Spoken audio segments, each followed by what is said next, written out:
Assalamualaikum warahmatullahi wabarakatuh. Perkenalkan nama saya Sunia dengan NIM 190401017.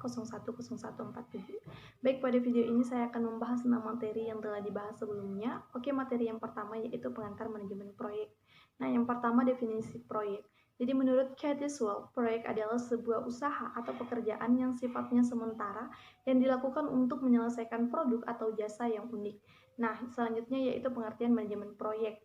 Jadi manajemen proyek merupakan suatu usaha merencanakan, mengorganisasi, mengarahkan, mengkoordinasi, dan mengawasi kegiatan dalam proyek sedemikian rupa sehingga sesuai dengan jadwal waktu anggaran dan anggaran yang telah ditetapkan.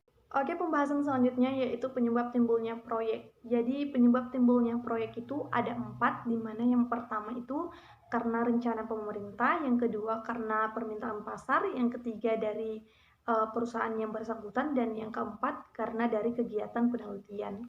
Oke, pembahasan selanjutnya yaitu tujuan dan manfaat manajemen proyek, di mana yang pertama yaitu efisiensi, di mana dalam sisi biaya, sumber daya, dan waktu. Yang kedua, kontrol terhadap proyek lebih baik, sehingga bisa sesuai dengan ruang lingkup, biaya, waktu, dan sumber daya yang telah ditentukan. Yang ketiga, meningkatkan kualitas dan produktivitas. Yang keempat, menekan risiko sekecil mungkin. Yang kelima, koordinasi internal yang lebih baik. Dan yang keenam, mengembangkan hubungan dengan customer. Oke, pembahasan selanjutnya yaitu segitiga manajemen proyek.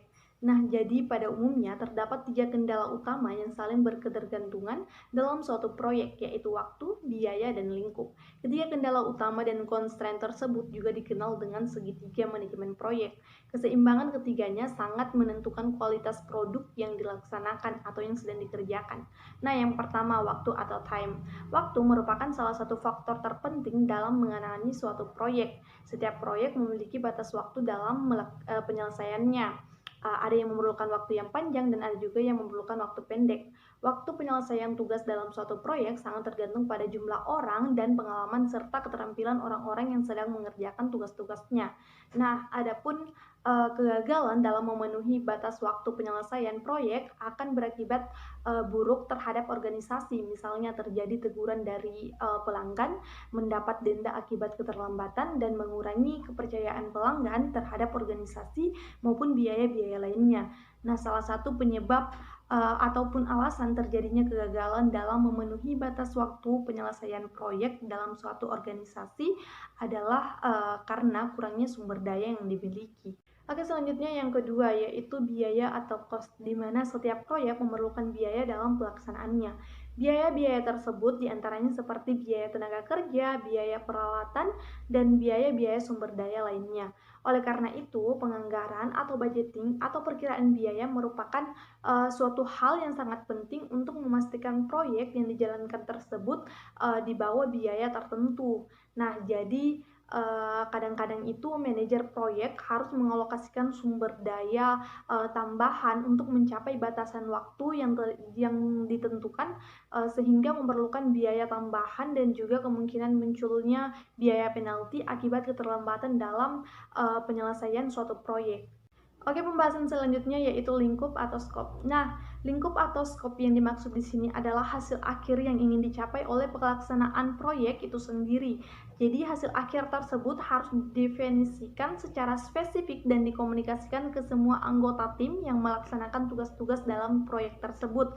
Nah, pada umumnya komponen utama dalam lingkup adalah kualitas produk akhir, di mana seorang manajer proyek harus mengetahui cara untuk mengelola lingkup atau skop suatu proyek termasuk perubahannya yang akan berdampak pada waktu dan biaya. Nah, adapun 6 tahapan manajemen proyek itu sendiri, yang pertama project definition atau pendefinisian proyek, yaitu mendefinisikan tujuan proyek dan faktor-faktor yang harus dipertimbangkan agar proyek yang dilaksanakan tersebut berhasil dengan kualitas yang kita inginkan. Yang kedua, project initiation atau inisialisasi proyek, yaitu perencanaan awal terhadap sumber daya yang akan digunakan sebelum suatu proyek itu dimulai. Yang ketiga, project planning atau perencanaan proyek, yaitu menguraikan dengan jelas bagaimana sebuah proyek harus dijalankan. Pada project planning ini akan terlihat dengan jelas pentingnya segitiga manajemen proyek, yaitu waktu, biaya, dan ruang lingkup suatu proyek. Yang keempat, project execution atau pelaksanaan proyek, yaitu melakukan pekerjaan agar proyek yang dimaksud tersebut berhasil sesuai dengan keinginan kita. Yang kelima, project monitoring dan control atau pemantauan dan pengendalian proyek, yaitu pengambilan langkah-langkah yang diperlukan sehingga pengoperasian proyek berjalan dengan lancar. Dan yang keenam atau yang terakhir yaitu project closure atau penutupan proyek, yaitu menerima hasil akhir dari proyek dan menghentikan semua penggunaan sumber daya. Oke, pembahasan selanjutnya materi kedua yaitu pengantar analisis investasi. Yang pertama, pengertian analisis investasi. Jadi, analisis investasi adalah istilah luas untuk berbagai metode evaluasi investasi, sektor industri, dan tren ekonomi. Ini dapat mencakup memetakan pengembalian masa lalu untuk memprediksi kinerja masa depan, memilih jenis investasi yang paling sesuai dengan kebutuhan investor, atau mengevaluasi sekuritas individu seperti saham dan obligasi untuk menentukan risiko, potensi hasil, atau pergerakan harga, di mana analisis investasi ini adalah kunci dari strategi manajemen portofolio yang baik. Oke, selanjutnya tujuan dari analisis investasi. Jadi tujuan dari analisis investasi adalah untuk menentukan bagaimana kemungkinan besar kinerja suatu investasi dan seberapa cocok itu untuk investor tertentu, di mana faktor kunci dalam analisis investasi adalah termasuk harga masuk yang sesuai, jangka waktu yang diharapkan untuk mengadakan investasi, dan peran yang akan dimainkan investasi dalam portofolio secara keseluruhan. Oke, pembahasan selanjutnya yaitu jenis analisis investasi. Nah, meskipun ada banyak cara untuk menganalisis sekuritas, sektor, dan pasar, analisis investasi dapat dibagi menjadi beberapa pendekatan dasar, di mana diantaranya yang pertama, top down versus dengan bottom up. Jadi dalam pengambilan keputusan investasi, investor dapat menggunakan pendekatan analisis investasi bottom up atau pendekatan top down, di mana analisis investasi bottom up memerlukan analisis saham individu untuk mengetahui manfaatnya seperti penilaian, kompetensi manajemen, kekuatan penetapan harga, dan karakteristik unik lainnya. Adapun pada analisis investasi bottom up tidak berfokus pada siklus ekonomi atau siklus pasar. Namun sebaliknya, ini bertujuan untuk menemukan perusahaan dan saham terbaik terlepas dari tren menyeluruh, di mana intinya itu investasi bottom up mengambil pendekatan mikroekonomi untuk berinvestasi daripada pendekatan makroekonomi atau global. Nah, adapun pendekatan global adalah ciri khas dari analisis investasi top down. Ini dimulai dengan analisis tren ekonomi, pasar, dan industri sebelum memusatkan perhatian pada investasi yang akan mendapatkan keuntungan dari tren tersebut. Adapun contoh dari top down dan bottom up yaitu di mana dalam pendekatan top down, investor dapat mengevaluasi berbagai sektor dan menyimpulkan bahwa keuangan kemungkinan akan berkinerja lebih baik daripada industri. Akibatnya, investor memutuskan portofolio investasi akan membebani keuangan dan industri yang underweight. Dengan begitu, kemudian saatnya mencari saham terbaik di sektor keuangan. Oke, selanjutnya yang kedua, analisis fundamental versus teknis, di mana analisis fundamental menekankan kesehatan keuangan perusahaan serta prospek ekonomi yang lebih luas, di mana praktisi analisis fundamental mencari saham yang mereka yakini yang telah salah harga oleh pasar, yang artinya mereka berdagang dengan harga yang lebih rendah daripada yang dijamin oleh nilai intrinsik mereka. Oke, selanjutnya analisis teknis. Nah, pada analisis teknis ini mengevaluasi pola harga saham dan parameter statistik, di mana menggunakan grafik komputer dihitung dan grafik. Jadi hal ini tidak seperti analisis fundamental yang mencoba mengevaluasi nilai intrinsik sekuritas. Nah, pada analisis teknis ini berfokus pada pola pergerakan harga, sinyal perdagangan, dan berbagai alat bagan analitik lainnya di mana untuk mengevaluasi kekuatan atau kelemahan sekuritas. Oke, selanjutnya pembahasan mengenai materi ketiga yaitu peramalan dan perencanaan agregat. Yang pertama, pengertian peramalan. Jadi forecasting atau peramalan adalah seni dan ilmu memprediksi peristiwa-peristiwa masa depan, di mana peramalan memerlukan pengambilan data historis dan memproyeksikannya ke masa depan dengan beberapa bentuk model matematis. bisa berupa prediksi subjektif atau intuitif disesuaikan dengan penilaian yang baik oleh manajer. Nah, secara umum, peramalan dikelompokkan menurut horizon waktu masa depan yang mendasarinya menjadi 3 kategori atau 3 bagian, yaitu yang pertama, peramalan jangka pendek, di mana rentang waktunya itu mencapai 1 tahun tetapi umumnya kurang dari 3 bulan. Peramalan jangka pendek digunakan untuk merencanakan pembelian, penjadwalan kerja, jumlah tenaga kerja, penugasan, dan tingkat produksi. Oke, selanjutnya yang kedua, yaitu peramalan jangka menengah. Nah, di mana peramalan jangka menengah biasanya berjangka 3 bulan hingga 3 tahun. Peramalan ini sangat bermanfaat dalam perencanaan penjualan, perencanaan dan penganggaran produksi, penganggaran kas, dan menganalisis berbagai rencana operasi. Selanjutnya yang ketiga yaitu peramalan jangka panjang, di mana rentang waktunya itu 3 tahun atau lebih. Digunakan dalam merancang produk baru, pengeluaran modal, lokasi fasilitas, atau ekspansi dan penelitian serta pengembangan. Oke, selanjutnya jenis-jenis peramalan. Nah, organisasi menggunakan 3 jenis peramalan ketika merencanakan masa depan operasinya. Dua yang pertama yaitu peramalan ekonomi dan teknologi. Adalah teknik-teknik khusus yang mungkin berada di luar peran manajer operasi. Nah, peran manajer operasi dalam peramalan adalah peramalan permintaan. Oke, kita bahas satu-satu. Yang pertama, ramalan ekonomi. Jadi di sini membahas siklus bisnis dengan memprediksi tingkat inflasi, supply uang, dan indikator-indikator perencanaan lainnya. Yang kedua, ramalan teknologi. Ini berkaitan dengan tingkat kemajuan teknologi yang akan melahirkan produk-produk baru yang mengesankan, membutuhkan pabrik dan peralatan baru. Yang ketiga, ramalan permintaan, di mana proyeksi permintaan untuk produk atau jasa perusahaan. Ramalan ini disebut juga ramalan penjualan, mengarahkan produksi, kapasitas, dan sistem penjadwalan perusahaan dan bertindak sebagai masukan untuk perencanaan keuangan, pemasaran, dan personalia. Oke, pembahasan selanjutnya yaitu perencanaan agregat. Jadi perencanaan agregat atau agregat planning adalah suatu aktivitas operasional untuk menentukan jumlah dan waktu produksi pada waktu di masa yang akan datang. Nah, adapun menurut Render pada bukunya tahun 2004 halaman 114 menjelaskan input dari perencanaan agregat terdiri dari 4 hal utama yaitu sumber daya, peramalan permintaan, kebijakan perusahaan, dan biaya. Oke, selanjutnya saya akan menjelaskan masing-masing dari keempat hal tersebut. Yang pertama, sumber daya, di mana terdiri dari sumber daya manusia dan fasilitas yang dimiliki oleh perusahaan. Selanjutnya yang kedua, peramalan permintaan, yang dimana diperoleh dari data historis permintaan masa lalu yang digunakan untuk memprediksi jumlah permintaan di masa depan atau di masa yang akan datang. Oke, selanjutnya yang ketiga, kebijakan perusahaan, di mana di dalamnya itu misalnya adalah subkontrak dengan perusahaan lain, kebijakan mengenai tingkat persediaan, pemesanan kembali, dan melakukan lembur. Oke, yang keempat itu biaya, yang dimana termasuk dalam biaya adalah pembiayaan persediaan, biaya pemesanan, biaya yang muncul bila melakukan subkontrak, dan biaya lembur, serta biaya bila terjadi perubahan persediaan. Nah, sedangkan output atau hasil yang diinginkan dari perencanaan agregat adalah yang pertama, meminimalkan besarnya biaya total yang harus dikeluarkan atas perencanaan yang telah dibuat sebelumnya.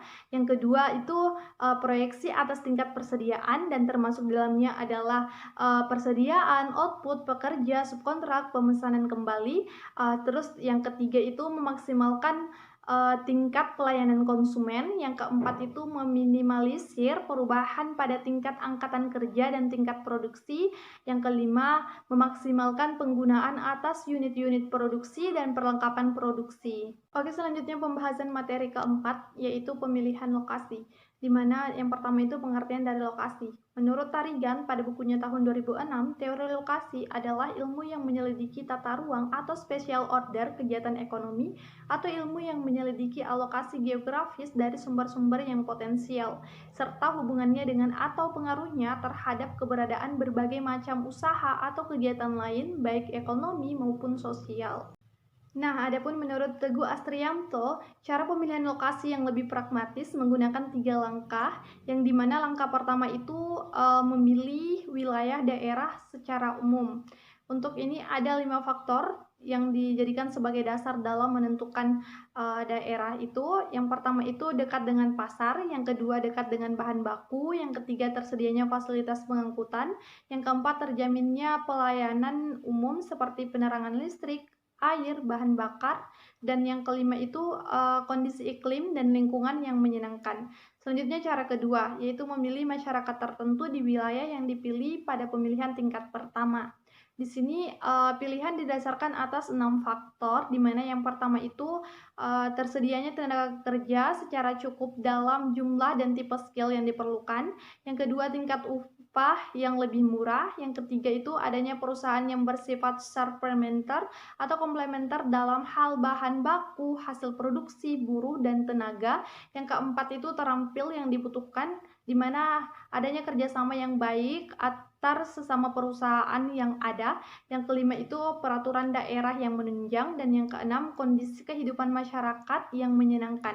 Selanjutnya cara ketiga, yaitu memilih lokasi tertentu, di mana pertimbangan utama pada langkah ini adalah soal tanah, di mana adakah tanah yang cukup longgar untuk bangunan, halaman, tempat parkir, dan tidak boleh dilupakan adanya kemungkinan jika ingin melakukan perluasan di kemudian hari. Oke, pembahasan selanjutnya yaitu jenis-jenis lokasi. Yang pertama, lokasi untuk kantor pusat, biasanya di ibu kota negara atau provinsi. Yang kedua, lokasi pabrik, di mana merupakan lokasi yang digunakan untuk memproses atau memproduksi barang atau jasa. Di mana lokasi ini biasanya didirikan dengan berbagai pertimbangan, di mana apakah mendekati bahan baku, mendekati pasar, sarana dan prasarana, atau transportasi. Yang ketiga, lokasi gudang, di mana merupakan tempat penyimpanan barang milik perusahaan, baik untuk barang-barang yang masuk maupun barang-barang yang keluar, di mana lokasi gudang biasanya di daerah pergudangan. Hal ini dilakukan karena lokasi di sekitar kawasan pergudangan itu terkenal aman dan memiliki sarana dan prasarana yang lengkap. Oke, selanjutnya yaitu lokasi cabang, di mana merupakan lokasi untuk kegiatan usaha perusahaan dalam melayani konsumennya, di mana lokasi ini juga digunakan untuk memanjangkan hasil produksi atau berbagai jenis barang yang dijual, di mana letak lokasi cabang biasanya itu dekat dengan pasar atau dekat dengan konsumen.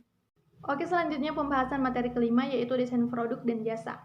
Yang pertama, desain produk. Jadi produk yang berupa barang adalah sesuatu yang berbentuk, jadi dapat disimpan dan dapat diperjualbelikan. Nah, produk yang berupa barang ini dapat dipindah-pindahkan letak fasilitasnya, dapat ditentukan besaran biayanya, dan aktivitas penjualannya itu berbeda dengan produksi, di mana aktivitas produksinya itu mudah diotomatisasi.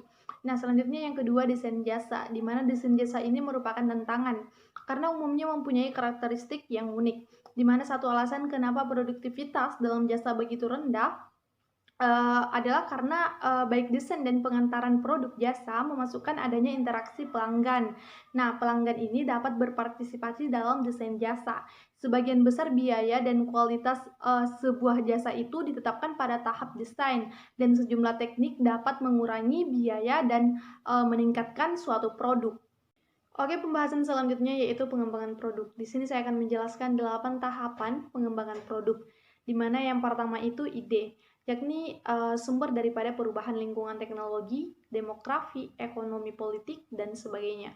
Yang kedua, persyaratan yang harus dipenuhi di pasar, yakni pendekatan yang diperlukan untuk memuaskan konsumen. Yang ketiga itu spesifikasi fungsional, yakni bagaimana cara kerja produk tersebut. Yang keempat, spesifikasi produk, yakni bagaimana produk akan dibuat. Yang kelima, ulasan desain, di mana bagaimana produk akan dibuat secara ekonomis dan kualitas.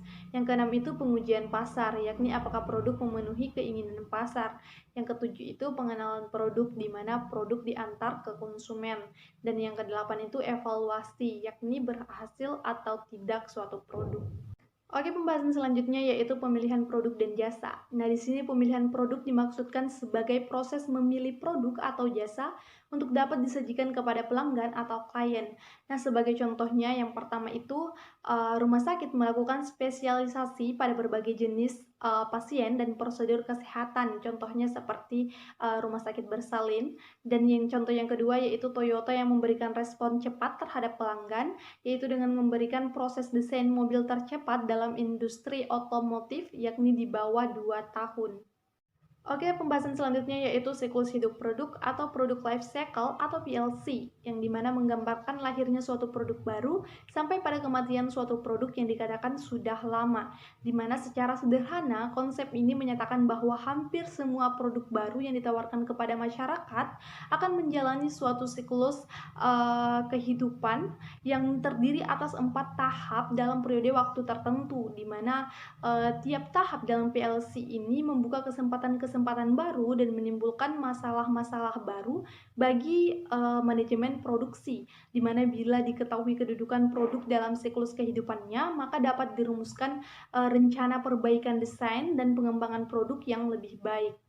Nah, adapun 4 fase tersebut, yang pertama itu tahap perkenalan atau introduction, di mana pada tahap ini barang mulai dipasarkan dalam jumlah yang besar, walaupun volume penjualannya itu belum tinggi. Nah, barang yang dijual umumnya barang baru atau betul-betul baru, karena masih berada pada tahap permulaan, di mana biasanya itu ongkos yang dikeluarkan itu tinggi, terutama pada biaya periklanan.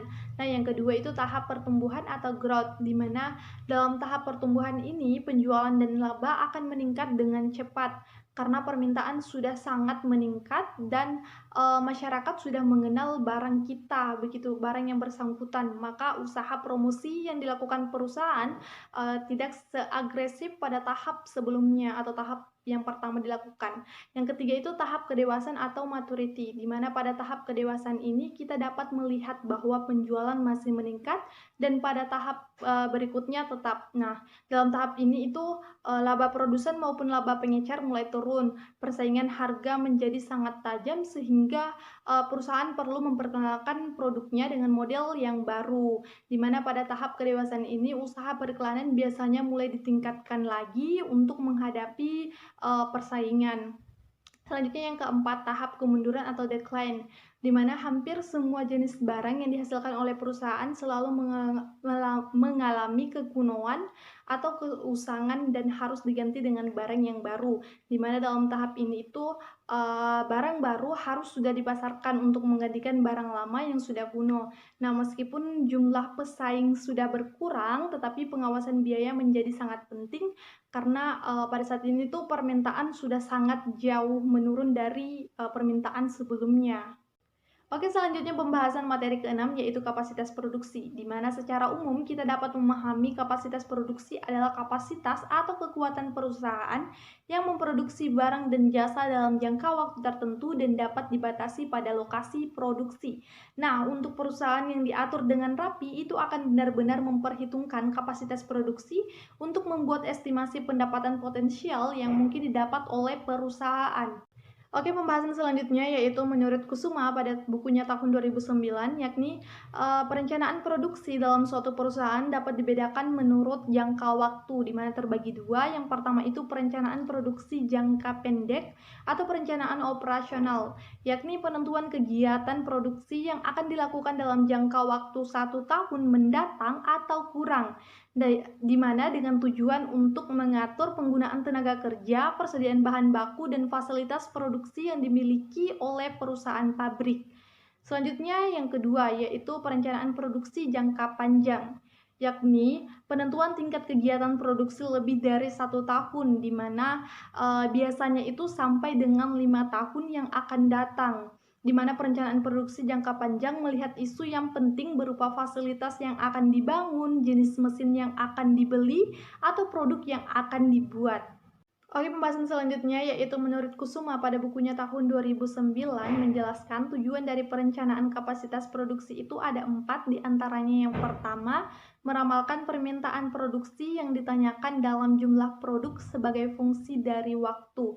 Nah, yang kedua itu menetapkan jumlah saat pemesanan bahan baku serta komponen serta secara ekonomis dan terpadu. Nah, yang ketiga itu menetapkan keseimbangan antara kebutuhan produksi, teknik pemenuhan pemesanan, serta memonitor tingkat persediaan produk ya di setiap saat. kemudian membandingkan dengan rencana persediaan dan melakukan revisi atas rencana produksi yang telah ditentukan. Nah, yang keempat itu membuat jadwal produksi, penugasan, pembebanan mesin, dan tenaga kerja yang terperinci sesuai dengan ketersediaan, kapasitas, dan fluktuasi permintaan pada suatu periode tertentu. Oke, pembahasan selanjutnya yaitu aspek kapasitas produksi.